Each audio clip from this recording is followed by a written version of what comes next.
जय श्री सीताराम भक्तों, स्वागत है आपका हमारा YouTube चैनल ब्रह्मेश्वर महादेव ज्ञान दर्पण में। भक्तजनों, आज हम आपको जो है फाल्गुन मास के शुक्ल पक्ष में जो आमलकी नाम की जो एकादशी आती है, जिसको रंग भरी एकादशी भी कहा जाता है, इस एकादशी की जो है कथा सुनाने जा रहे हैं। इसका संपूर्ण महात्म्य हम आपको समझाने जा रहे हैं। भक्तजनों, यदि आप हमारे इस चैनल पर नए हैं, अभी तक आपने हमारे इस चैनल को सब्सक्राइब नहीं किया तो सब्सक्राइब कर लीजिएगा। वीडियो आपको थोड़ी सी भी अच्छी लगती है तो इसको लाइक जरूर कीजिए और ज्यादा से ज्यादा लोगों तक शेयर कीजिएगा। भक्तों, हमारा एक छोटा सा प्रयास है कि हमारे सनातन धर्म से जुड़ी हुई जो भी जानकारी है वो हमारे जो है प्रत्येक सनातन तक पहुंचे, घर घर तक पहुंचे। ये इसमें जो है आप भी जो है अपना सहयोग हमें दे सकते हैं और इसको जो है ज्यादा से ज्यादा शेयर करके। भक्तों, कथा इस प्रकार से है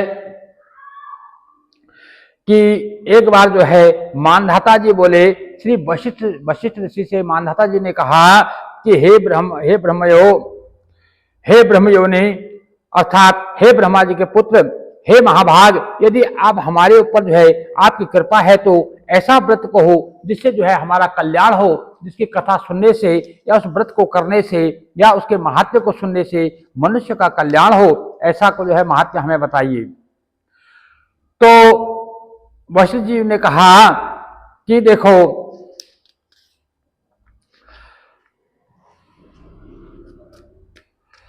तो वशिष्ठ जी कहने लगे कि रहस्य और इतिहास समेत सब फलों को देने वाला और सब व्रतों में से उत्तम व्रत जो को मैं कहता हूं, हे राजन, जो फाल्गुन मास के शुक्ल पक्ष में जो आमलकी नाम की जो एकादशी आती है,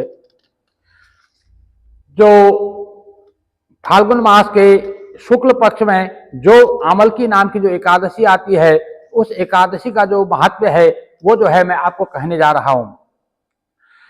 ये जो है सारे पापों को हरने वाली है और ये जो है हर प्रकार से लोगों को जो है सुख देने वाली है और सब लोगों को जो है मोक्ष प्रदान करने वाली है। और इसका व्रत जिसने कर लिया उसने जो है समझ लो 1000 गाय का जो है दान कर लिया, यानी 100 गायों के दान का फल जो है इस एकादशी का व्रत करने मात्र से प्राप्त हो जाता है। इसके जो है पुराने इतिहास का उदाहरण देता हूं कि कैसे हिंसा में संलग्न हुआ एक व्याध जो बहेलिया जो था वो कैसे मोक्ष को प्राप्त हुआ, ये सब मैं विस्तार से बताता हूं। हे राजन, हृष्ट पुष्ट मनुष्यों से भरा हुआ और ब्राह्मण, क्षत्रिय, वैश्य और शूद्र चारों वर्णों से शोभित वैद्य नाम का एक नगर था।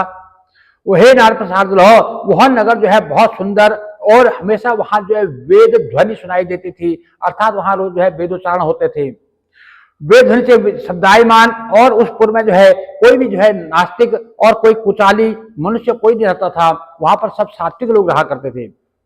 उस पुर में जो है चंद्रवंशी शशुबिंदु नाम का एक विख्यात राजा हुआ। उसके वंश में सत्य प्रतिज्ञा करने वाले चैत्ररथ नाम का जो राजा उत्पन्न हुआ।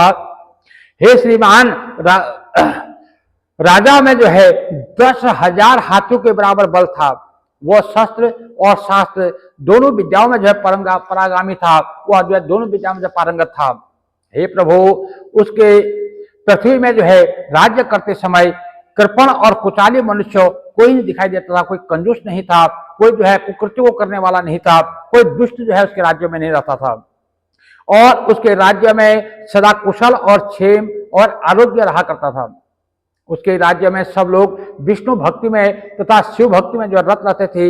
हमेशा लोग जो है शिव जो है और हरि हरि जपते रहते थे और शिव और हरि की जो है पूजा में संलग्न रहते थे। और जो राजा चैत्ररथ नाम का जो राजा था वो जो है विष्णु भक्ति में जो है विशेष जो है रत रहता था और विष्णु का जो है विशेष भक्त था। शुक्ल पक्ष की जो द्वादशी युक्त एकादशी के दिन कुछ भी भोजन नहीं करता और सब धर्मों को छोड़ के वह श्री हरि की भक्ति में तत्पर रहता था। हे राजन, इस प्रकार बहुत वर्ष व्यतीत हुए। वहां के सब मनुष्य जो है सुख युक्त होकर के हरि भक्ति में रत रहते थे। सारे लोग जो है वहां पर हरि भक्ति किया करते थे। कुछ काल में फाल्गुन मास के जो शुक्ल पक्ष की आमल की नाम की जो एकादशी द्वादशी से पुण्य युक्त आमल की नाम की जो एकादशी आई। हे राजन, बालक बूढ़े और सब लोग जो है नियम से उस व्रत को करने लगे। महाफलयुक्त व्रत को जानकर राजा नदी के जल में स्नान करके सब लोगों समेत जो है देवालय में स्थित हुए। वो जो है उन्होंने नदी में स्नान किया, अपने सारे पूर्ववासियों को लिया और वहां से जो है अपने देव मंदिर में गई। छत्र और उपान युक्त तथा पंचरत्नों से युक्त दिव्य गंध से सुगंधित उन्होंने जो है एक कलश की स्थापना की। हे ब्रह्मा से उत्पन्न धत्री, यानी कि जो आंवले का जो पेड़ है उसको धात्री कहा जाता है। तो जो राजा जो है उसकी पूजा करते हैं, क्या कहते हैं, हे ब्रह्मा से उत्पन्न यानी ब्रह्मा की उत्पत्ति से हुई, हे धात्री यानी आमल की वृक्ष, हे सब पापों को नाश करने वाले आमल की, तुम जो है तुमको मेरा नमस्कार है, तुमको मेरा नमस्कार है, मेरा यह अर्घ जल ग्रहण करो। हे धात्री, तुम ब्रह्म स्वरूप हो और तुम रामचंद्र जी द्वारा पूज्य किए हो।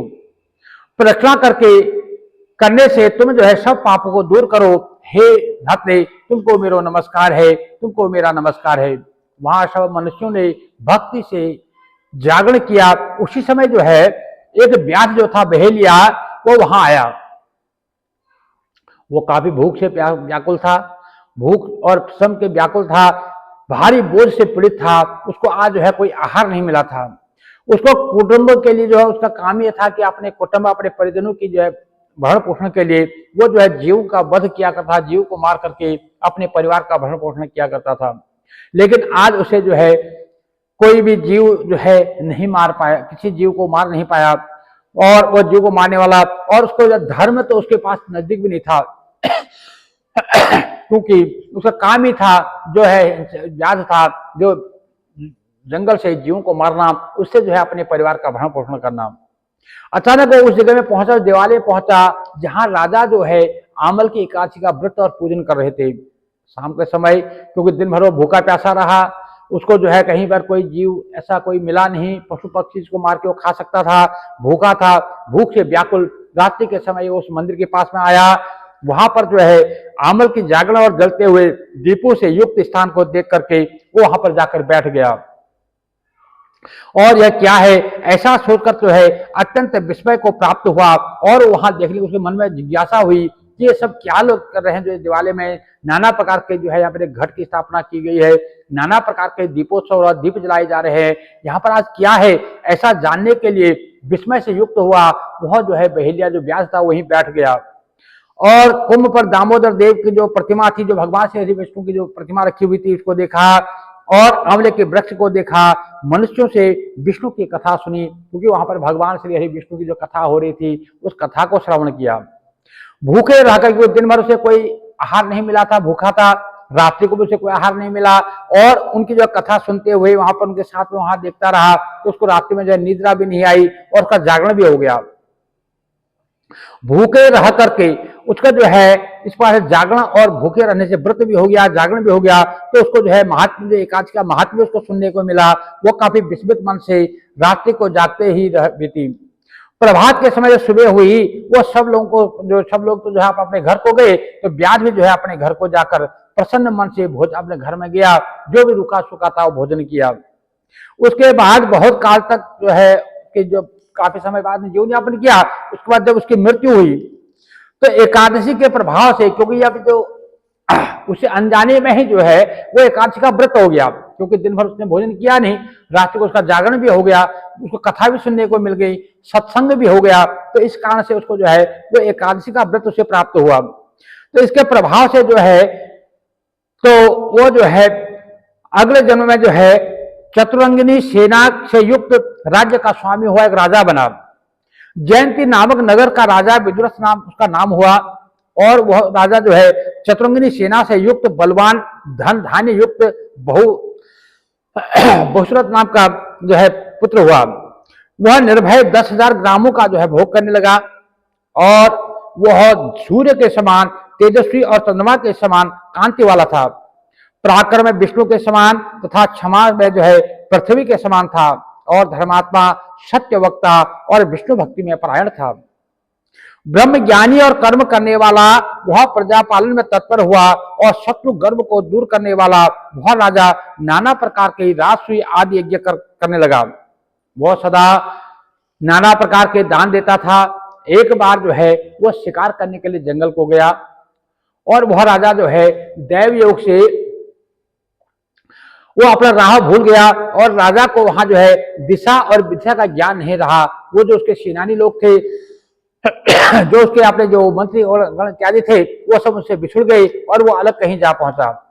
अब वो जब काफी थका हारा एक पेड़ के नीचे गया तब वो जो उसने अपनी बाह को जो है अपने सिराने में लेट करके अपने बाह को सिराने पर रखा और वहां पर जो है लेट गया। अत्यंत थका हुआ था, भूखा ही वो सो गया। इस बीच जो है पर्वतों के बीच में जो वहां के जो निवास करने वाले मलेच्छ लोग थे, जो मलेच्छ लोग थे उनको जो है उस राजा से काफी बैर था। उस राजा ने उनको कितनी बार हराया था, उनके जो है नाना प्रकार मित्रों का उन्होंने संहार किया था। तो वहां वो जो मलेच्छ लोग वहां आए और जहां शत्रु को बल के नाश करने वाला वो सो रहा था, उस जगह में मलेच्छ लोग पहुंचे और राजा से जो है बैर किए हुए वे सदा दुखी रहते थे। उनको पता था ये हमारा राजा हमारा बैरी है। और इसके बाद वे सब चारों ओर से राजा को घेर करके खड़े हुए और उसे मारने की योजना बनाने लगे। जो पहले का बैर से विरुद्ध है बुद्धि जिनकी, इस राजा को मारो मारो ऐसा जो है मैंने विचार कर लगे कि हमें इस राजा को मार देना चाहिए। इसी के कारण जो है इन्होंने जो है हमारे माता, हमारे पिता, हमारे भाई, हमारे बंधु, हमारे मामा, हमारे सगे संबंधियों को इन्होंने मारा है, इसलिए हमें भी इसे जो है मार देना चाहिए। ऐसा जो है सारे मलेच्छ लोग जो है विचार कर लगे और अपने स्थान से निकाले गए। हम जो है दसों दिशाओं में फैल गए हैं, इतना कह के हुए सब उस राजा को जो है मारने के लिए उद्यत हुए। उन सब ने जो है राजा को मारने की योजना बनाई। अब जो है पास पट्टिस खड्ग और धनुष पर चढ़ाए हुए बाणों से वो जो शत्रु को समूह को जो है राजा को जो है मारने लगा। वो सब जो राजा पर आक्रमण करने लगे। सब प्रकार के शस्त्र चलाने पर भी उस राजा के शरीर में न लग करके वो सारे शस्त्र जो है स्वतः ही नष्ट होने लगे। जो उनके शस्त्रों के समूह युक्त मलेच्छ आदि सब श्रम से अधमरे हो गए। वे एक पग भी चलने में समर्थ न रह सके और नष्ट चित्त वाले मलेच्छों ने अस्त्र भय धोथरे हो गए। यानी कि उनके जो है जो तलवार खड़ग इत्यादि जो भी थे वो सब कोई काम नहीं करता। जो राजा को मारने को आए थे वे सब दीन हो गए और दुखी हो गए। उसी समय में राजा के शरीर से जो है एक संपूर्ण अंगों से शोभायमान एक स्त्री प्रकट हुई। वो दिव्य गंध से शोभित और दिव्य आभरण से भूषित थी। दिव्य माला था दिव्य वस्त्रों को धारण किए थी और क्रोध के मारे उसकी भौहें टेढ़ी हो रही थी, नेत्र से चिंगारियां निकल रही थी। दूसरी कालरात्रि के समान वह क्रोधित हो हाथ में चक्र लेके मलेच्छों पर दौड़ी। जब निषिद्ध कर्म में लगे हुए मलेच्छ जो है उस स्त्री द्वारा मारे गए तब राजा जागे और वह अद्भुत कर्म को देखा और राजा जो है मलेच्छ को मरा हुआ देख आनंद को प्राप्त हुए और कहने लगे कि मेरे जो बड़े बैरी थे मलेच्छों को यहाँ किसने मारा है? मेरा हितैषी ऐसा कौन है जिसने इन मलेच्छों को मारा है? हमारे हित को चाहने वाला कौन है जिसने यह महान कार्य किया है? उसी समय जो है आकाश से आकाशवाणी हुई। विस्मय युक्त बैठे हुए उस राजा ने जो है आकाशवाणी सुनी कि हे केशव, भगवान के सिवा दूसरा और कोई नहीं हो सकता। ये सब भगवान केशव की माया है। उस वन से कुशलता पूर्वक लौटे और वह धर्मात्मा राजा जो है पृथ्वी के में जो है इंद्र के समान राज्य करने लगे और उससे जो है भगवान पर जो है अटूट भक्ति और बढ़ गई। तो इस प्रकार से वशिष्ठ मुनि जो है जो माधव से कह रहे हैं, भगवान श्री कृष्ण जो है युधिष्ठिर जी को एक कथा सुना रहे हैं। तो वशिष्ठ जी बोले कि हे राजन, इसलिए जो मनुष्य उत्तम मनुष्य इस आमलकी का जो व्रत करता है वह जो है विष्णु लोक को जाता है, इसमें कोई भी संशय नहीं है। जो लोग इसमें संशय करते हैं वो तो सचमुच में अभागे ही है। इसलिए जो है इस आमलकी का जो व्रत है वो यत्न से करना चाहिए। तो इस प्रकार से भक्तों सभी जनों को चाहिए कि हमारे जो वेद शास्त्र में जो बताई हुई जो कथाएं हैं इन पर विश्वास करें और जो है अपने सत्कर्मों को करते हुए भगवान के ऊपर भक्ति करते हुए एकादशी का व्रत जरूर करें। भक्तों इस प्रकार से ब्रह्मांड पुराण के अंतर्गत से ये कथा ली गई है। ये फाल्गुन मास के शुक्ल पक्ष एकामल के नाम की जो एकादशी का महात्म्य इस पर संपूर्ण होता है। भक्तों यदि आप हमारे इस चैनल पर नए हैं, अभी तक आपने हमारे चैनल को सब्सक्राइब नहीं किया, सब्सक्राइब कर लीजिएगा। वीडियो आपको थोड़ी सी भी अच्छी लगती है तो उसको लाइक कीजिए, ज्यादा से ज्यादा लोग को शेयर कीजिएगा। जय जय श्री सीताराम भक्तों।